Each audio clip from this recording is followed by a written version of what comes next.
The directions on this problem say solve a system. Really, you could choose either method. You could choose substitution or elimination.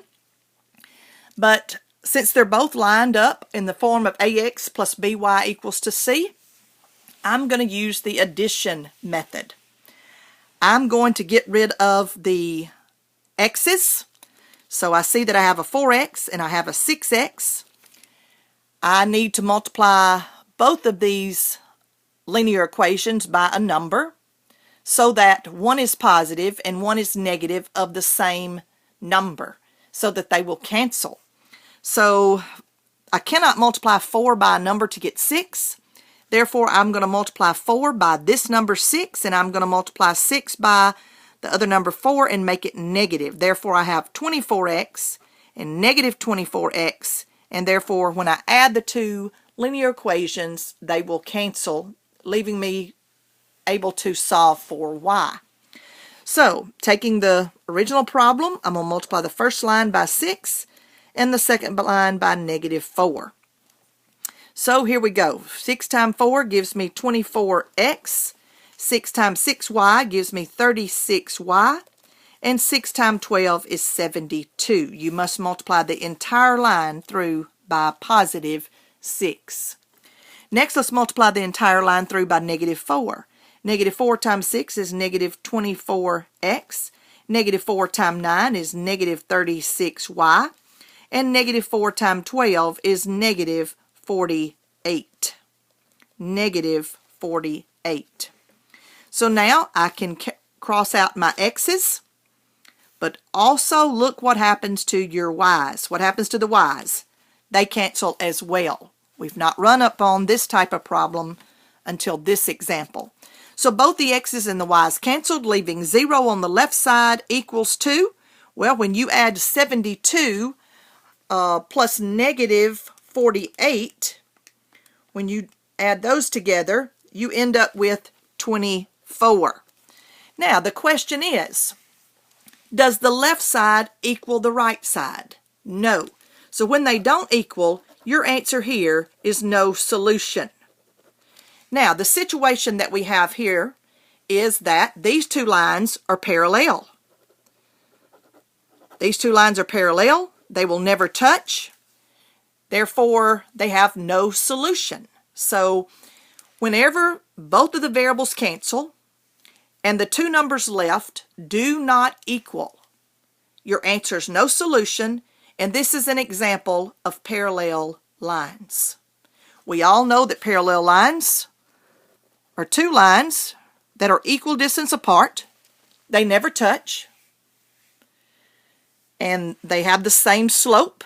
Okay? So, ends up these two lines are parallel, and the answer would be no solution. Let's solve a system. When solving a linear system, you can choose either the substitution method or the elimination addition method. Either method will work. But when I look at this problem, I see that my first linear equation is already in the form of y equals mx plus b. It's already been solved for y. So recall from the substitution examples we worked previously, for substitution, if one of them's already solved for a specific letter, like this one is, we take what the value of y is in the first equation and we plug it into y in the second equation. So let's do that. I have 15x minus 5 times y. Well, y is 3x minus 2 in the first equation equals to 10. So we took what y was in the first equation and we're plugging it into y in the second equation, leaving only the variable of x so we can solve for x. So now let's distribute the negative 5 to both of the terms inside the parentheses. I have 15x. Now, negative 5 times 3x is negative 15x. Negative 5 times negative 2 is positive 10 equals to 10. Well, look what happens to the x's. What's 15x minus 15x? They cancel. The x's cancel out. Well, look at the two numbers left. You look at the number on the left and you look at the number on the right. These two numbers are the same. So anytime the variables cancel and the two numbers left are the same, this tells me that my original two linear equations are the same line. So these two equations are actually the same line. Now, where do these two lines touch? Because that's the answer of a system of equations, is where the two lines intersect. Well, these two lines intersect and have infinitely many solutions. They intersect at every point on the line. Now, to show your final answer will look something like this. For all x and y equals 2, going back and putting the first line, 3x, y equals 3x minus 2. We're writing that in Set Builder with our braces. Or, let's write another set of braces, x, y, for all. The next line is 15x minus 5y equals to 10. 15x minus 5y equals to 10.